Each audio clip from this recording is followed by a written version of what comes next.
Hello everyone and welcome to Frequently Asked Questions. So one of the questions, I even have my computer screen up for you, and I will put a link down below as well, is what are VA funding fees? This is for my veterans. This is for my first time use veterans who, you'd be surprised, but I even have some first time use veterans in their 50s and 60s that have never used their VA benefit before. Can you believe that? So with VA, you guys, this is a great benefit, and I would be happy to friendly debate anyone who thinks that VA isn't a good loan product. It is a phenomenal loan product, and actually one that is very safe to use. It's safe for sellers.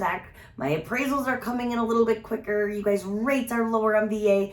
They can purchase with no money down, keeping their savings in their savings or their investments in their investments, making them an even stronger borrower because they have money to pay, as well as typically some lower rates. You guys know PMI. There's just so many amazing benefits to using the VA loan product, okay? But one of those things I also wanted to talk about is the funding fee, because a lot of people can be surprised about the funding fee. So it's something we want to discuss.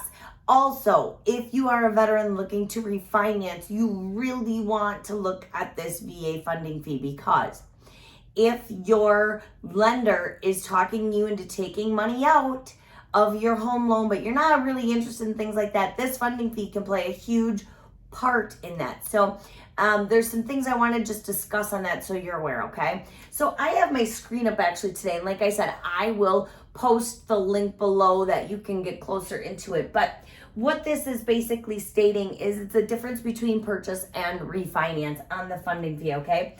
If you are an active duty or reservist, if you are a surviving spouse from a veteran who passed away on duty and qualify for your VA loans and you're going to refinance, I'm just going to touch on this really quickly, okay?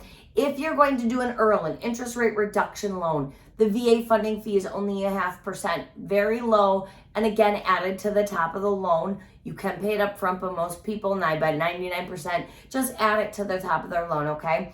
It's 0.5%, which is really affordable. Now, if you are taking cash out or if you are refinancing in the hopes of taking cash out, your VA funding fee is 2.3% for first time use or 3.6% for subsequent use, okay? So if you're adding this 3.6% to your loan amount, make sure that the money you are taking out is worth it, all right? The other part of that is make sure the rate that you're getting is a lot lower.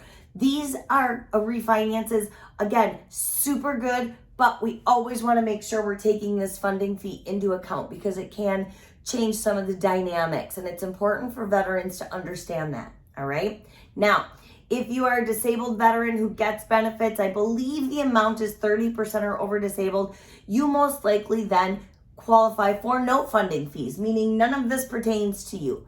You have done enough for the VA that the VA is willing to waive any of these fees, okay? So now with that being said, make sure your certificate of eligibility shows whether you are exempt from the funding fee or not. If you are exempt, everything I'm saying is a zero to you. There's no funding fees. Even better, right? However, if you are a veteran or a reservist who did your 2-3 years, no disability, you do had an honorable discharge, you do get the benefit. Most of these fees pertain to you. So just something to keep in mind. And we can always have a bigger and better discussion about it, more in depth if you want. We can set up a time to talk.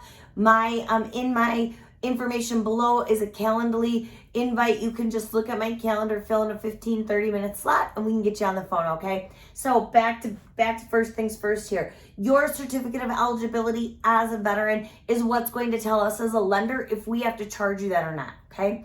The VA does tell us what we need to do with this, with your DD-214, and again, your COE or your certificate of eligibility. It'll tell us if you're exempt or not. Or it'll tell us if you are a first-time use or a subsequent use. Subsequent use means you've used your VA benefit multiple times, okay? So now let's say you're a veteran and you're buying a home for the first time and you've never used your VA benefit before. You're putting no money down. Your funding fee is 2.3%. Again, this is a fee that you'll see in your closing costs. However, it is added on to the top of the loan. You don't have to pay it up front. If you put 5% down or more, 5 to 10%, that drops drastically to 1.65%. So if you are a veteran who has the ability to put down 5%, you can save some money here. If your lender's not giving you that information, they need to, because maybe you have 5% and you just want to save a little bit of money on this funding fee. More power to you. Now, if you go to 10% or more down, your funding fee drops to 1.4% as a first time use. So just something to think about. Now, my subsequent use people, this is where it matters a ton, all right? And you would want to talk to your financial planner about this because it could work for you either way. Now, if you're a subsequent use and you are putting no money down, you are at 3.6%. Same thing with the subsequent use on a refinance, all right? However, if you're a subsequent use and you go to 5% or more down, you're at the same as the first time use of 1.65. Same thing goes with the 10% or more down. You go to 1.4%.